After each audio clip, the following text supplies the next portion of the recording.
Good morning, friends. Welcome to Jeannie's Journey. It has been a couple days since I've been on here.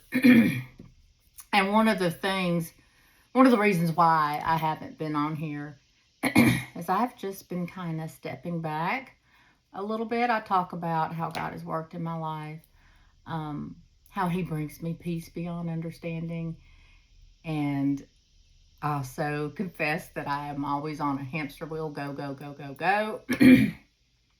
So I jumped off the hamster wheel and just enjoying life.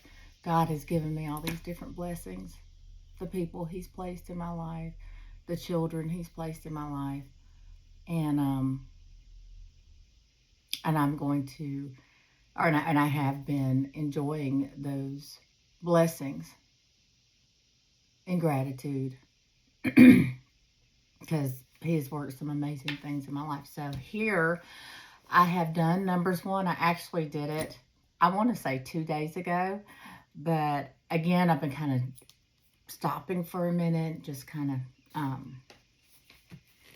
enjoying life. So, since I did this a couple days ago, I'm literally going to have to read off my notes because, again, I can't help it. I can't remember, everything. But, so Numbers 1. The book of Numbers begins exactly where Leviticus left off. Leviticus 27 was the last chapter in that book, and this is at the foot of Mount Sinai. So Moses had went up there to the top of Mount Sinai, was in the presence of God, and God spoke to him, gave him all these laws, all these procedures and processes and things like that. So Moses has come down from Mount Sinai, and this is where Numbers begins. The Hebrew title for this book is called, and I hope I don't tear the name up too much, Bemidbar, which means in the wilderness. So the book of Numbers is not just Numbers 1, 2, 3, 4, 5. It actually means in the wilderness.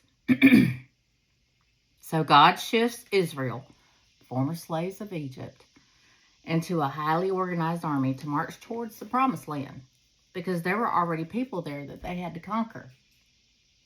There was procedure, which is why he gave all this detail over and over and over, because it was important.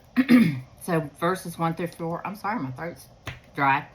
But verses 1 through 4, God tells Moses to take a census for an army. He says to count every able-bodied male 20 years old and older who could serve in Israel's army. Leaders from each tribe are appointed to help Moses and Aaron. I wanted to go back to Israel, where the name Israel comes from. And it was actually named after Israel, who was originally known as Jacob. So, Jacob and Israel are the same thing. And so we talk about the nation of Israel, so it's named after him. He was the son of Isaac, grandson of Abraham, and twin brother of Esau.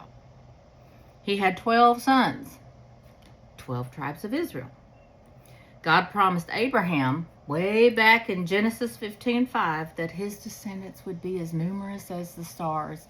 And you guys, when I went through this first chapter, the number of people are as numerous as the stars. So God keeps his promises and his covenants.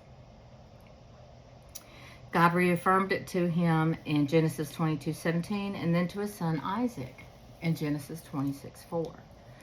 God is a God of order, preparation, and purpose. He was identifying every person who had a place in God's mission, because every person matters. Every person matters today. And every person has a place in God's plan. He sees names, he sees testimonies, he sees values, and he sees you. Verses 5 through 16, the tribe is registered by clan. Everyone is registered by family, father's house, and clan. It anchored every individual's identity to a specific community, reminding them of the generational promises God made to their ancestors.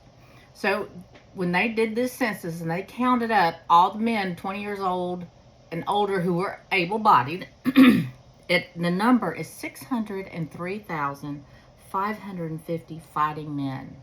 So they didn't put in that number the women and the children and the people who were not, the males who were not able-bodied or the elderly. So the scholars, don't know which scholars, but scholars estimate the total number to be 2 to 2.5 million people. My goodness, that's a lot of people. Descendants as numerous as the stars in the sky.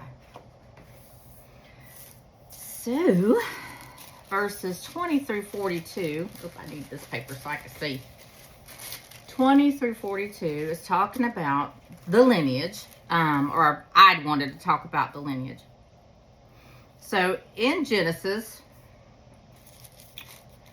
where's Abraham's story, 15-ish, Abraham, his original name was Abram, and Sarai, which she was renamed Sarah. So Abraham and Sarah, their son Isaac, and Rebekah is his wife. They had a son, and his name was Jacob, which again was later named Israel. Now Jacob is the story about the man who fell in love with the younger sister. He was kind of tricked into working for her father for 7 years, I believe. And the father said, nope, you got to take the oldest one first. But he really, really loved the youngest one. The oldest sister's name is Leah. The youngest one is Rachel. So he ended up with 2 wives. And the wives came with servants. So back to Jacob. He's the one with the 12 sons. With Leah, his first wife, the older wife, is Reuben, Simeon, Levi, Judah, Issachar, and Zebulun. Those are the sons, because there's daughters in here too. Then with Leah's servant, he had sons named Gad and Asher. Rachel, the youngest one, the one he was originally going for, her sons were Benjamin and Joseph. And Bilhah, I thought it was Bilhah, but anyway, that's Rachel's servant. Her sons were Dan and Naphtali. Now coming back to Rachel, the youngest one, the one he was so in love with. Joseph had 2 sons, because in the tribes, there's not a tribe of Joseph. They are named after his sons, which are Manasseh and Ephraim. So Joseph himself is not listed. His inheritance comes through his 2 sons, and that's in Genesis 48. The Levites, which is Aaron, were not included in the military census. They were legally exempt because their role in God's plan was higher. They were dealing with spiritual warfare. And that's a thing. Y'all know that's a thing. We all have spiritual warfares in our lives. You may be going through one right now. They gathered directly around the tabernacle. So the Levites were around the tabernacle. I'm going to show you this little diagram I had. I would print it, but I don't have a printer. So anyway, they gathered around the tabernacle to guard the holiness of God's presence. And that has the ark and all the furnishings, and they were mobile. They were also the ones that carried it and managed its transportation. God's presence must always take priority over military or economic strength. The sanctuary, the tabernacle itself, was the heart of the camp. If the center is defiled or rotten, the army on the outside fails. So that's why there was very particular about how to be clean, things you could do, things you couldn't do. Jesus is our perfect high priest who, like the Levites, stands between a holy God and a broken people, which is us. He opened the access to God's presence for us forever. God gives every one of us a purpose, a talent, something. And back then in ancient Israel, no tribe is insignificant. And today, no believer is overlooked. God knows us. He sees us. He knows us by name. He knew us before we even came out of the womb. So,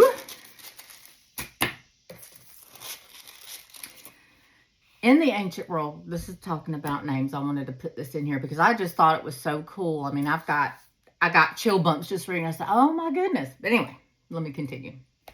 In the ancient world, names were not just thrown together. It was for a purpose. It was the prophetic declaration of an individual's destiny, a family's testimony, or a prayer. These leaders were adult men, 20 and over, at the time of the census. So when God told Moses, take the census, 20 years older, that means that their parents named them while they were still slaves in Egypt. So you see how God works, how he, everything is for a purpose. When they were slaves in Egypt, they didn't know that Moses was going to come along, but they wanted to name their children after these names, and they mean something. So way before Moses showed up and the plagues began, that's when these men, 20 years old and older, were born. These enslaved parents chose to preserve their covenant identity. They refused to let Egypt swallow up their faith, and they used their children's names as a quiet, everyday resistance against their oppressors. So, these are the tribes of Israel and what their name means. And I found something interesting too. I meant to look it up before I got on this video, but oh well. I'll just tell you what my thoughts are. So, Eliezer or Eliezer, leader of Reuben, means God is my rock. Shelumiel, leader of Simeon, means God is my peace. Eliab, leader of Zebulun, means my God is Father. Nathanael, leader of Issachar, means gift of God.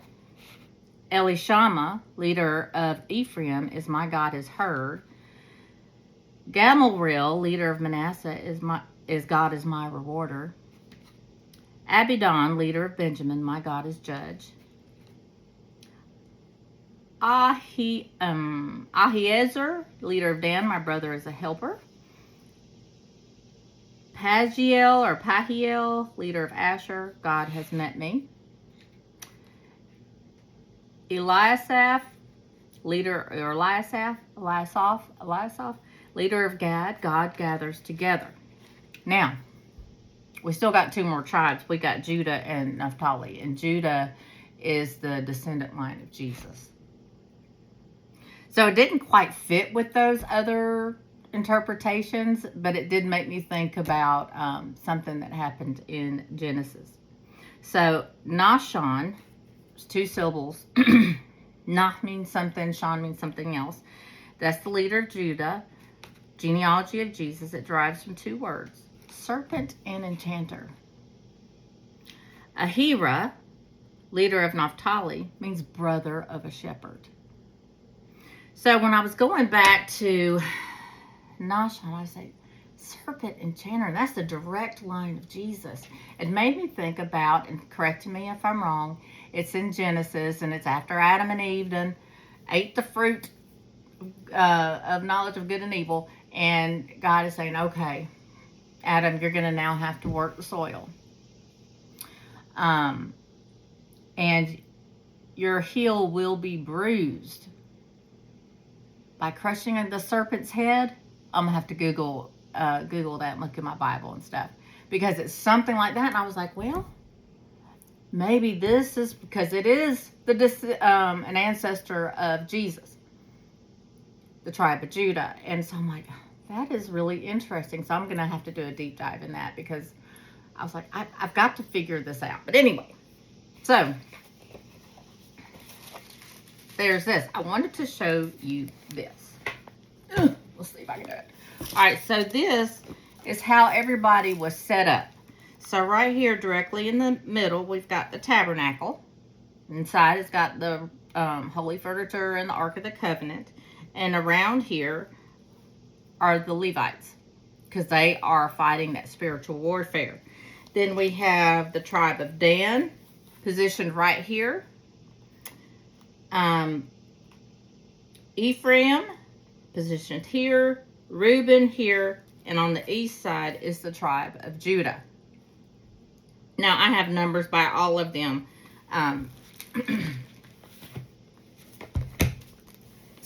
So like the camp of Dan total number was 157,600.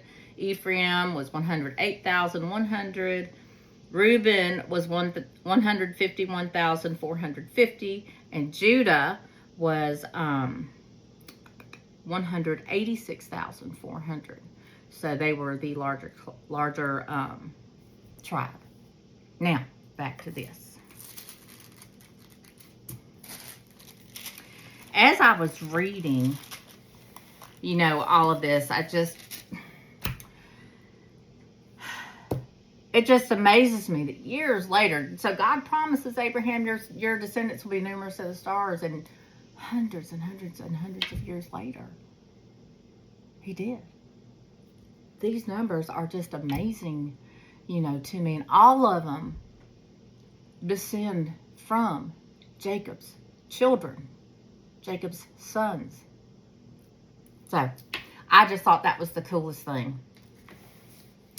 God recognizes the Israelites individually and gave them a place in his plan. He said, you're going to go here, you're going to camp here, you're going to do this. God recognizes each of us, or gives each of us a gift or a talent of some sort for a specific purpose in his plan. And as I was reflecting on that, I have said this before, but you said, I need reminders. I need reminders. My circumstances are not my identity, and my past does not identify me or define me. My identity is found in Christ, in him. My experiences have shaped me according to his purpose. Were they fun? Were my crushing seasons fun? No. But they shaped me. Because I feel like I've experienced a little bit of everything. Some more than others. I've had several deaths, my family, my immediate family. My brother died when I was 16. Both my parents had passed away by the time I was 36. My spouse, Robert Morgan, passed away. I've had experience with cancer. I've had experience with MAC lung, which is what Rob had. So, major health problems. I am a mother. I am someone's child. I am a sinner. I've also had experience in addiction and lost children. Lost sons, specifically.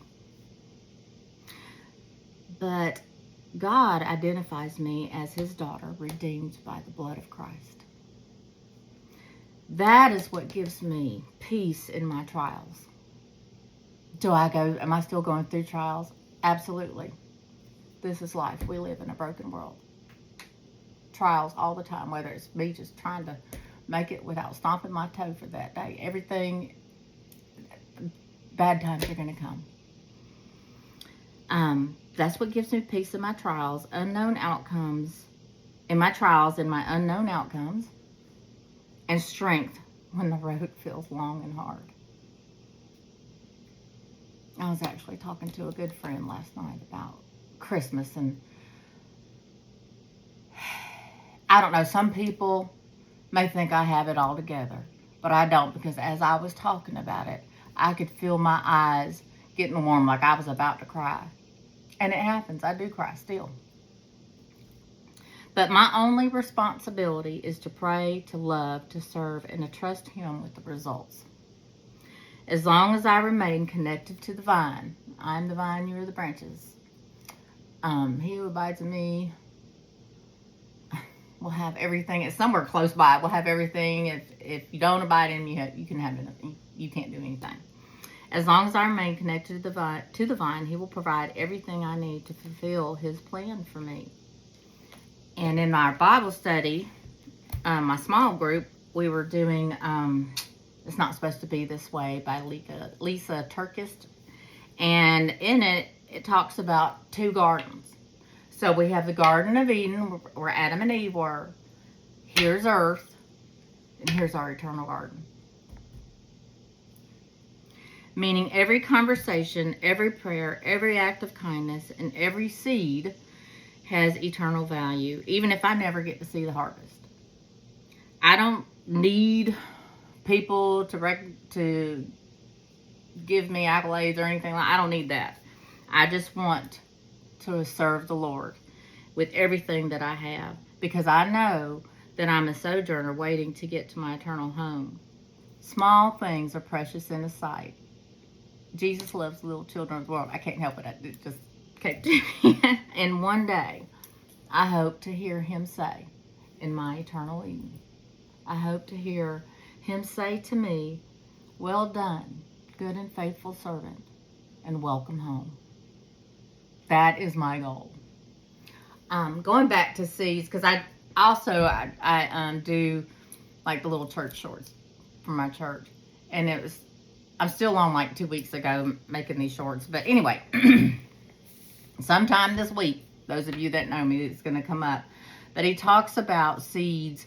Pastor David Wraithley talks about seeds of the next generation. Now, for teachers, that's easy because we're around children all day for most of the year. But how important it is to plant the seed. We are not responsible for anything else after that, but just plant the seed. And I totally agree with him on that. It is super, super important about reproducing your best self. And I don't know, that's kind of been coming up a couple times this week about planting seeds. My sister and I talked about that yesterday too. And again, we both agree, and it is true, we are not responsible for anything else after we just plant that seed. But it's important to plant that seed for the next generation, because I don't know where you're from, but those of you that know me, where I'm from, and every day, it seems like every day there's a shooting. Every day there's people going missing. The enemy is after us. He's after our children, because that's where he likes to hit you. He likes to hit you where you're the most weakest. And my weak point is my children. But now I know God has my back. And I try not to be afraid. I admit it happens sometimes. I do get afraid. But I try to not be afraid, because my God's a good God. He loves me. He saved me from utter despair. And I don't know. I just feel like every day I feel like I'm being transformed into a new person. He's producing me to be my best self. So there's numbers 1. Numbers 2 will come up soon. Peace and blessings. I love you. Bye.